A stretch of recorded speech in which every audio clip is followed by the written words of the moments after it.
नमस्कार, वंदे मातरम। मैं हूं श्यामगिरी। आप देख रहे हैं हमारा चैनल मुद्दा भारत का यानी मुद्दा आपका। महाविकास आघाड़ी के मोर्चा के दौरान संजय राउत ने कहा कि फरवरी में जो सरकार, शिंदे सरकार गिर जाएगी। आखिर में किस बेस पर उन्होंने कहा, क्यों कहा, इसी पर हम चर्चा करेंगे और हमारे सहयोगी अनिल सतेश जानेंगे कि इसके पीछे की राज क्या है। सतेश जी, आप बताइए, जो उन्होंने कहा है कि फरवरी में शिंदे सरकार गिर जाएगी, कौन सी फरवरी कहा है उन्होंने? आपने इसमें उनकी वाट लगा दी। कौन सी फरवरी, ये सवाल पूछ के कि भाई 24 की, 25 की, कौन सी? हाँ, 23 अभी आने वाली। तो कैसे है ना कि एक पहली बात तो आपने मोर्चे का जिक्र किया जिसमें उन्होंने ये भाषण किया। तो मैंने आपको ऐसा बोला था कि करीबन 1 लाख का मोर्चा तो होगा और पुलिस ने उसी प्रकार से ये किया है अरेंजमेंट। मगर सर, दुर्भाग्य की बात है कि मोर्चा हार्डली 45,000 का निकला। पुलिस का रिपोर्ट मुझे, मतलब बोलते हैं ना, अपने फ्रेंड लोग हैं पुलिस में, तो बोलते थे हमारी भी अपेक्षा थी कि लाख भर लोग जमा हो जाएंगे, मगर शिवसेना ने ही जोर लगाया जो भी था वो। तीनों पार्टी मिलके 35, तीनों पार्टी, कांग्रेस वालों ने ज़्यादा ध्यान नहीं दिया, लीडर लोगों को भेज दिया। राष्ट्रवादी ने थोड़ा है हम इतना दिखाने के लिए अपना झंडा लेके ये किया, मगर सब मिलके 45,000 से ज़्यादा लोग नहीं थे। तो मतलब वो महामोर्चा जो था वो लघु मोर्चा हो गया, तो सूक्ष्म होते होते बच गया। तो पुलिस ने तो रिपोर्ट उसकी दे दी। अभी क्या है ना कि जो लोगों की कमी थी वो कमी उन्होंने भर दी अपने भाषणों से, कि भाषणों से भर दी और पूरा ठाकरे परिवार उसमें आ गया, ये न्यूज़ हो गई। मतलब ज़्यादा लोग नहीं आए, ये आए, वो नहीं आए। अभी इसमें ऐसा है कि बहुत सारे लोग उनको दोष भी दे रहे हैं कि भाई ये क्या ये क्या फैमिली ड्रामा था क्या, कोई फैमिली फंक्शन था क्या, कि शादी था क्या, ऐसा पूरा बेटी है, 2 बच्चे हैं, बीवी है, वो है। मगर उनको कैसा है, एक तो उद्धव जी के मन में ऐसा है कि अगले चुनाव के बाद अगर शिवसेना का बहुमत नहीं, सबसे ज़्यादा सीटें मिली, या तो कॉम्बिनेशन में शिवसेना को चांस मिला, तो रश्मि जी को तो उनको करना ही है मुख्यमंत्री। तो महिला मुख्यमंत्री, हाँ, महिला मुख्यमंत्री बोल चुके हैं। अभी हमारी सुषमा ताई जो है वो भी ये समझ रही है कि ये मेरे लिए बोला है, क्योंकि उसको लगता है इतनी एग्रेसिव मुख्यमंत्री थोड़ी है रश्मि ताई, तो वो भी मन में लड्डू खा रही है। और ऐसा हो गया कि वो उसकी चर्चा शुरू में पॉजिटिव हुई मीडिया पर भी कि भाई पूरा फैमिली ठाकरे परिवार आ गया, और बाद में ऐसा हो गया कि ठाकरे परिवार की ही रैली हो गई। मतलब बाकी पार्टियों का सहयोग जो था वो नाम के वास्ते लीडर लोग आए, एसपी से लेके सभी पार्टी के लीडर लोग आए, मगर पवार साहब तो आने वाले थे सर। अब कैसे, अभी पवार साहब ने एक भूमिका ले ली है कि जहाँ भी थोड़ी भीड़ जमा हो जाएगी वहाँ मैं रहूँगा ही, क्योंकि उनको अभी कुछ एक पर्पज़ है उनका, वो करना है। तो ऐसा है कि संजय राउत का भाषण हुआ, अरे इसका भी हुआ, सुषमा अंधारे का भाषण इतने महामोर्चा में किया। मतलब उद्धव जी कितने प्रभावित हुए, उसके हिप्नोटिज्म हो गया है उनके ऊपर कि ऐसे इसमें इतनी छोटी कार्यकर्ता को कभी चांस नहीं देते। भाई उद्धव जी जहाँ बोल रहे हैं, जहाँ पे संजय राउत बोल रहे हैं, शरद पवार बोल रहे हैं, उसमें सुषमा अंधारे, मगर अभी उन्होंने वो भी करके दिखाया कि सुषमा अंधारे को भी बोलने दिया। मतलब अभी उनके लिए महाराष्ट्र में वक्ता प्रवक्ता नेता एक ही रहेगी, है सुषमा अंधारे। तो उसमें संजय ने बोला कि फरवरी तक रहेगी। अभी ऐसी क्या है ना, इसमें सत्तारूढ़ पार्टी की कुछ मजबूरियाँ होती है, मजबूतियाँ भी होती है, वैसे इनकी भी होती हैं। सर कैसे है ना कि मेरा भविष्य है ना, मैं अभी आज आपको मालूम है मैं किस से मिल के आया हूँ, और वो उसको अभी बताना नहीं क्योंकि वो ऑफ द रिकॉर्ड था, मगर आप साक्षी है कि मैं उनके साथ गया था करके। तो सर ऐसा है कि उन्होंने बोला कि शिवसेना के जो 15 आमदार है, विधायक है, उसमें से 8 ऑलमोस्ट आ चुके हैं। जो वहाँ पर 15 बचे हैं, 15 जो बचे हैं उसमें बोले 8 हैं, उनको हमने रोक के रखा है क्योंकि हम चाहते हैं कि और झटका बैठे उनको। तो मैं बोला उनको पूछा मैंने कि जाएंगे नहीं ऐसे कौन है कि पक्का नहीं जाएंगे? तो बोले आदित्य नहीं जाएगा। आदित्य नहीं जाएगा, सुनील राउत तब तक नहीं जाएगा जब तक अपने संजय राउत इस पार्टी में है और रहेंगे अभी, तो तब तक नहीं जाएगा। फिर वो तुम्हारा ये जो है अनिल परब जी, हाँ वो भी नहीं जाएगा। और वो तुम्हारा अंधेरी में जो है मंत्री था रा से नाम है उसका क्या है, रायकर नहीं रविंद्र वायकर जी, रविंद्र वायकर वो नहीं जाएगी। हाँ वो नहीं जाएगा। तो उन्होंने मुझे 5 ही नाम बताए, वो बोले ये 5 नहीं जाएंगे, बाकी सब निकल आएंगे। तो ये बोल रहे कि सरकार गिरेगी फरवरी में। भाई पहले तो 15 में से आपके 8 तो ऐसे ही आ रहे हैं, 8 तो ऐसे ही आ रहे हैं और बाकी जो 7 बचे हैं उनका भरोसा नहीं। और मैंने इसके पहले भी एक बार बोल दिया है और वो मैंने संजय दोस्त है तो कुछ भी मैं पूछ लेता हूँ। मैंने उसको बोला कि तुमने एकनाथ जी को फ़ोन पे ऐसा बताया कि तू मुख्यमंत्री नहीं होगा, ये तेरा बलि का बकरा करेंगे। तो वो बोला नहीं मैं मुख्यमंत्री बन रहा हूँ। तो इसका बात ऐसा हुआ, फडणवीस को मालूम नहीं था, संजय को। तो वो बोला कि अगर तुम मुख्यमंत्री बने तो मेरे भाई को गुवाहाटी भेज दूंगा। तो वो बात उन्होंने की नहीं, मगर बाद में एक बार एकनाथ जी से बात कर रहा था मैं, तो ऐसी बातें निकली। तो वो बोले कि अभी क्या बताऊँ मैं, खुद संजय जी ने मुझे बोला था। आपने पूछा क्या उनको?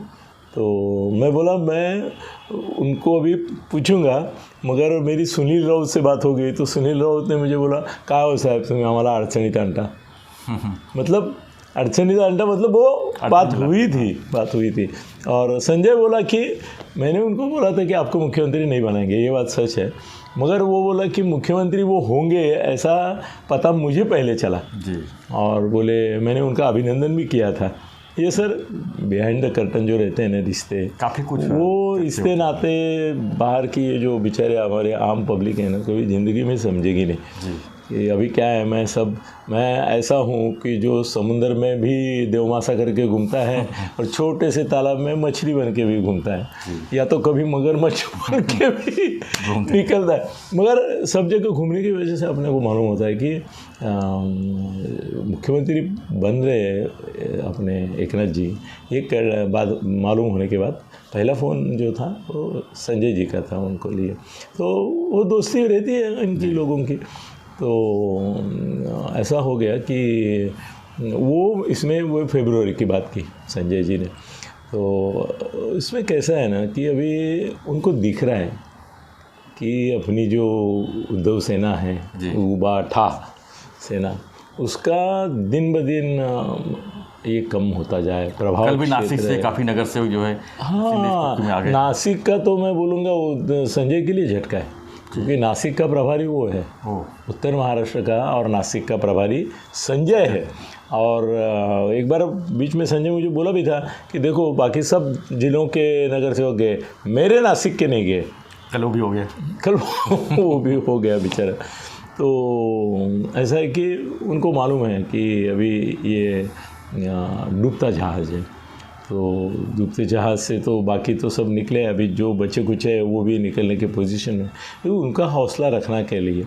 और दूसरी एक बात ऐसी है कि अधिकारियों में एक मैसेज जाना चाहिए, ऐसा उद्धव जी को और संजय को, पवार साहब के लोगों को, कांग्रेस के लोगों को लगता है कि भाई अभी हम नहीं है सत्ता में, मगर कल आ सकते हैं, हमारा भी चांसेस है, हमको एकदम ही हार नहीं माने, जीरो मत समझो, क्योंकि उनके काम जो है वो धीरे धीरे रुकने लगे।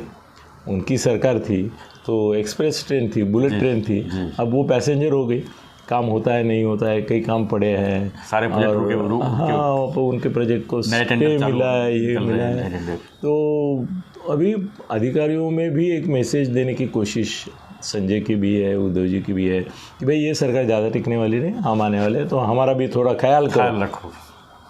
मगर ऐसा है कि संजय भी जानता है, उद्धव जी जानते हैं, शरद पवार जी जानते हैं, बाला साहब थोरात जानते हैं, अशोक चौहान जानते हैं। इनको आप आपस में ऑफ द रिकॉर्ड मिलो, वो बोलते हैं कि सरकार गिरने के लिए क्या लगता है, आमदारों का अलग होना, विधायकों का।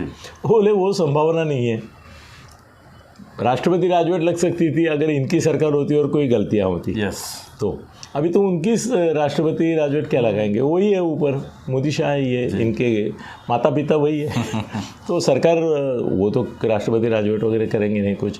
तो इनकी जो बढ़त है वो सर अभी इतनी है, 165 तक पहुँचे थे सर, अभी 175 तक जाएंगे। मतलब 288 में से 175, मतलब सर अभी ऐसा विचार किया तो गुजरात का जो रिकॉर्ड है वो भी टूटेगा, टूट ही गया है ना। उन्होंने चुनाव में इतने जीते और एक पार्टी ने जीते करके हम उनकी तारीफ कर रहे हैं, और ये सब मिला के इनका भी झमेला बढ़ गया है। तो सर मेरी मालूमात, जानकारी, मैं अंदाज नहीं बोल रहा हूँ, जानकारी ऐसी है कि ये चलेगा, सिर्फ चलेगा नहीं, ये राष्ट्रीय लेवल पे जब लोकसभा के चुनाव होंगे तभी महाराष्ट्र में भी चुनाव होंगे साथ में। हाँ साथ में, क्योंकि मोदी लहर जो रहेगी, हाँ मोदी लहर जो है उसका फ़ायदा इनको 6 महीने के लिए नहीं सोचेंगे, कुछ भी नहीं सोचेंगे। हाँ नहीं, उनके फ़ायदे का है ना, मोदी लहर का फ़ायदा उनको मिलेगा। और दूसरी एक बात सर, हमको ना असल में एक वीडियो बनाना था शिंदे साहब के भविष्य के ऊपर, क्योंकि एक बड़े ज्योतिषी, बहुत बड़े ज्योतिषी, वो अलग बनाएंगे, इसमें मत बोलो नहीं, एक वाक्य बोल देता हूँ अभी कि इनका धनु राशि है इनकी, और धनु राशि को अभी 7.5 का उत्तरार्ध चालू हो गया है, मतलब उतर रहे हो। हाँ मतलब 7.5 साल रहते हैं तो उसमें से लास्ट फेज़ में अभी वो है सर। इसमें जनरली 7.5 भी लाभ दे जाती है कुछ ना कुछ। मेरे ज्योतिषी ने ऐसा मुझे कहा है कि अगले 5 साल, कितने 5 साल इनका सूरज ऊपर ही रहेगा, माध्यान्ह में रहेगा, चमकता रहेगा। और उसने तो मुझे ये बताया है, बाकी हम डिटेल में बोलेंगे सर। बहुत सारी बहुत नाटकीय घटनाएं होने वाली है उनके जीवन में भी, और वो भी ये सुनने के बाद वो अपना देखते हैं कभी कभी, बोलेंगे भाई वो पहले वो ज्योतिषी भी हमारे सामने, उनको हमारे सामने लेके आओ जो बोले। ये सुवर्ण काल उनका उन्होंने बोला है। और अभी ऐसा है कि अगले चुनाव में मैंने खुद बोला था कि शिंदे साहब का चेहरा बीजेपी वाले रखेंगे क्या मुख्यमंत्री पद के लिए। तो सर परिस्थिति और पॉलिटिक्स के हिसाब से नहीं बोल रहा हूँ मैं, मगर हमारे ज्योतिषी मित्र जो हैं डॉक्टर ओक तो उनके हिसाब से, डॉक्टर ओक के हिसाब से मुख्यमंत्री पद का चेहरा शिंदे साहब का रख के ही चुनाव लड़ेंगे।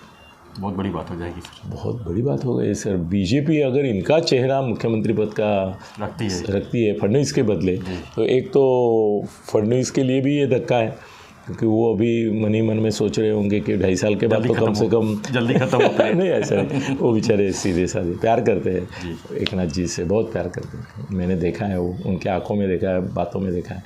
तो वो ये जाने की राह नहीं देख रहे, मगर 2.5 साल के बाद उनको अपेक्षा थी वो नहीं पूरी होगी। शिंदे साहब के चुनाव उनके लीडरशिप में लड़ा जाएगा, तो ये फरवरी वगैरह की बातें जो है वो बोलनी पड़ती है मजबूरी से करके। वो बोले हैं कि हौसला बढ़ाए, लोगों में आशा रखे, अधिकारियों का अपने साथ पब्लिक के बीच में बोले क्या आखिर में। हाँ भाई, चर्चा तो होती है। तो मित्रों इसकी चर्चा भी मत करो, फरवरी में कुछ होने वाला नहीं है। ये सरकार अपना कार्यकाल पूरा करेगी। हाँ, लोकसभा के साथ हो गया तो एक 4-6 महीने का डिफरेंस हो जाता है, उतना ही होगा। और ज्योतिष के हिसाब से वो भी बोलने से सिवा सर रुक नहीं सकता हूँ मैं।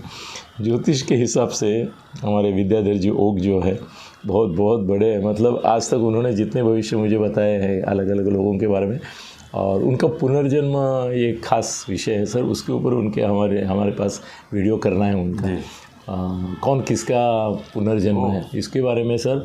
आप है ना उनको ऐसा नमन करेंगे, ऐसी बातें हैं। मैं भी मिलना चाहूँगी। हाँ नहीं, मिलेंगे ना सर, हम उनको यहाँ बुलाने वाले हैं, आपके लिए बुलाने वाले हैं। हमारे चैनल में आएंगे तो बिल्कुल बुलाने आएंगे। हिंदी में भी वो अच्छा बोलते हैं विद्याधर जी ओक।